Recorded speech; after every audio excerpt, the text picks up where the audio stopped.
soon enough that Nellie has lived through all of this, sort of, before, and without her help. She would have gathered Nellie up and led her to that ballroom. The room's far wall of sectioned glass, that gallery peeking up at her ahead, would have looked to Nellie much more like outer space than it does now, and to have been closer than it ever conceivably could have been. The darkness pressing from outside, flapping. Nellie, peeking at her reflection, strolling side by side with that of the Baroness's, her legs emaciated and ashy even under hose, the Baroness's belly hardly a belly at all, the merest hint of nightcaps pooling around her hips. Nellie would have known then to sit up in her walk and let her arms swing, to make herself overly, truly observant.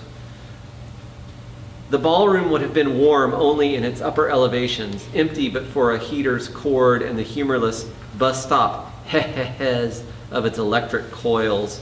A dinky oilcloth card table, 2 or 3 caned-back chairs pushed far apart.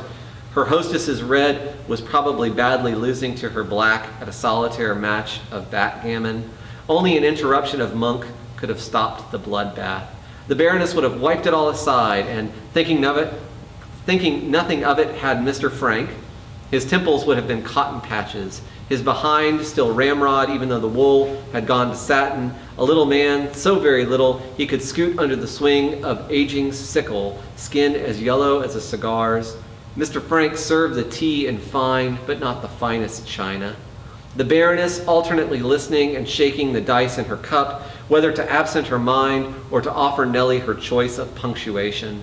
The Baroness playing with her bracelets too, and the rhapsody of Monk, Monk, who had, by the way, been picked up by the police holding about an ounce of some contraband substance that in reality was not his. But I told you that over the phone, didn't I? Of course I did. T.S. would never indulge in that sort of thing. He must be protecting someone else. Yes, it's his mind I so admire. The Baroness rattling off ordinances and precedents and the names of other musicians granted the benefit of good behavior. Does the Baroness know this isn't Monk's first offense? Right now? Well, right at this moment, that is, Nellie's, of course, your husband is making a statement. No one is allowed to see him. Take the next day as sick leave. Mr. Frank, he'll drive. I prefer he drive. And you and I will let T.S. have a good night's rest, a hot shave and a cold sink, if they'll let him. I know it's frightening, but he's not going anywhere. At least we know where to find him. And first thing in the morning, we'll go to the precinct. We will post-haste it, my dear. My attorney should be phoning within the hour. I've left a message marked urgent at the desk of the hotel where he's staying in Boston, and I've contacted his service to boot. Conventions, caucuses, all that rot, you know. He'll be hung over, I can almost guarantee, but he can whip himself into shape in no time. What does he charge by the hour? Dear, I only work with him on a retainer basis. Now, I'm imploring you, let me handle it. Besides, Nellie, you've got a house to put in order, a mouth to feed, a schoolgirl to greet with a good morning. Or so Nellie might have reminded herself. The other woman, unsayable as such, fleshed out, finite, opaque, but she's younger. Only a little bit younger, but younger all the same. Is the Baroness aware of what her age veils? Does she understand how old Monk is? What could charm hope to communicate? Nellie would have decided that wasn't much of a riddle. Another woman to be begrudged. It was impossible to seduce Monk, and Nellie could tell this Baroness was telling. Agility aside, there would have been something yielding and invalid-like about her, blanketed. It would be so simple for Nellie to dissemble herself before this Baroness, to touch her hesitation, uncrossing her arms only reluctantly towards the reachable items, patterning the Baroness's permissions, admiring the Matisses in the hall and the powder room's pink tiles alike with a trifle of studied stupidity. Doesn't the Baroness know how a stupid thing is a viciousness salivating, always just this close to lashing out? Pewter, silver, goose-down, tulle, crystal, the priceless, and heirloom, Nellie would turn all that gold into folksiness. My, oh my, how pretty. Selling the Baroness what she's already sold on, the confidence she shares so she can build another confidence, that she knows Nellie Monk, not for who Nellie is herself, but for how knowledge of Nellie will bolster who she hopes to be to Monk, T.S. as she calls him. And this is a confidence the Baroness multiplies by her confidence that those she has enmeshed and her all-kinds acquaintance are incapable of initiatives unexpected, enigmatic, shocking. The Baroness thinks she can see everything coming.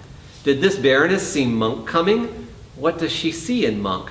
Why does she keep him around? Nellie, you've got to know it. What Monk doesn't know better?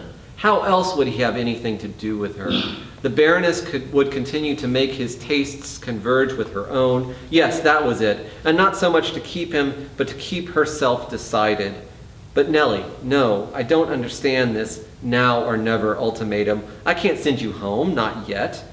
Only Nellie never came. She could never have come. She could never really have answered the phone either, except that she did, in the middle of its second ring, cursing herself for missing the first, but still before its waking could radiate through the whole apartment. And if then had been now, would you have begged off, phoned in sick, told your employer, told her the ambulance was on its way, screaming, "Bellevue, Bellevue," told her it's an emergency, told her no, it's not you or for your sake, but either it's twins and they've turned, Cain upon Abel, or the baby has gotten twisted. Nellie, your womb a strangulation, a burp of concrete bubbled in your tummy. Do you feel the sick having you, the bruise spilling crusty down your thighs? Do you, Nellie? Would you have told this Baroness all about how Mrs. Clark, that's her employer, would understand the facts of your sudden situation? Yes. This Baroness would have insisted, let's put aside our principles for a moment and appreciate how compromised we are, because what appears to have transpired, T.S. was holding a not insignificant amount of heroin, more than an ounce, I don't know how many, an alarming amount, not so much as a pusher would be holding. I'm not a narcotics agent myself, but I've kept my ear to the ground, you understand, and so what we are dealing with, dear Nellie, to be frank, the horror of which we are firmly in the middle, is that the papers never fail to seize on a scandal, however small the fry, and besides, the state of New York can now produce evidence to the effect that T.S., your hubby, is a fiend, and he needs a good woman. He needs you. The cat prances and continues to lead Nellie on by ignoring her. What might it be like, if I could or wanted to make it so, to be a friend to this woman? What would it be like, this world? Whose living could it support? A world where she and I pledge to anything in common?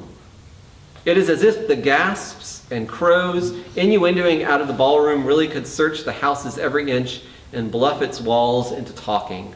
It's a new kind of passion approaching her, a steaded passion. Nellie enters the ballroom. The cat is a tail between legs, and then, with a slight curl, it is just another one of the ballroom's many suppositions. That's funny. You don't look ticklish. The Baroness is nowhere to be seen, but Nellie thinks she knows what she wants from her, and she thinks she knows what she could give if the asking ever came down to that. And maybe I'll do the giving first. I'm wise. I know what time it is now, but maybe I'll know better on the other side of the clock's alarm. I think I'll stop there. Thank you all.